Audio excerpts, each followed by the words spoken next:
আজ দেখাবো আলু ডিমের তরকারি রান্না। গোটা গরম মশলাকে আমি হালকা আঁচে ভেজে নেব। আস্তে আস্তে ভেজে নিয়ে সেইগুলোকে আমি পাটায় রেখে গুঁড়ো করে নেব।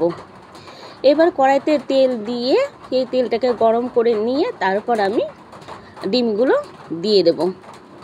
এখানে অনেকে ডিম দিয়ে হলুদ লবণ দিয়ে দেয়, তারপর তারা ভাজায়, কিন্তু আমি এখানে তা করব না। ডিমগুলোকে আমি লাল লাল করে ভেজে নেব, তারপর সেইগুলোকে আমি উঠিয়ে নেব।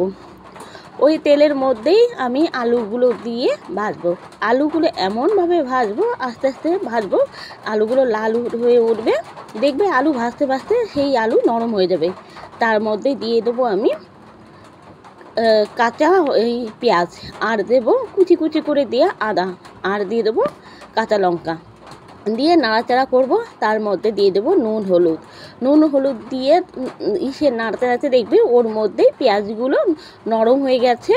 নরম হয়ে যাওয়ার পরে দেখবে মানে গলে গলে গেছে ভাজার সাথে সাথেই। তারপরে আমি ওই ভাজা হয়ে গেলে তারপর আমি জল দিয়ে দেবো। পর্যাপ্ত পরিমাণ জল দেওয়ার পরে সেইগুলো আমি ভালো করে ফোটাবো। যে ফুটবে বেশ কিছুক্ষণ ফোটার পরে আমি ডিমগুলো দিয়ে দেবো।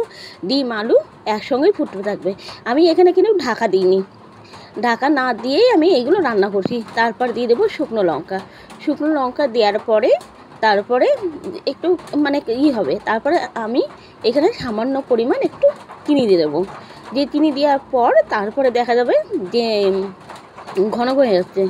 এইখানে আমি এই রান্নাটা দেখাচ্ছি, আমি বাপের বাড়িতে গিয়েছিলাম, আমার বোনটা সবাই আসছিলো সেই উপলক্ষে। ঠিক আছে, এই রান্নাটা আমার মা রান্না করেছে এইভাবে। তারপর আমি লাস্টে গরম মশলাটা দিয়ে দেবো। গরম মশলা দিয়ে দেওয়ার পরে দেখবে হালকার মধ্যে ঘন ঘন হয়ে আসবে। তারপর আমি তরকারিটাকে রাখবো। এইভাবে তোমরা রান্না করে দেখে খেয়ে দেখো আর কমেন্ট করে বলো।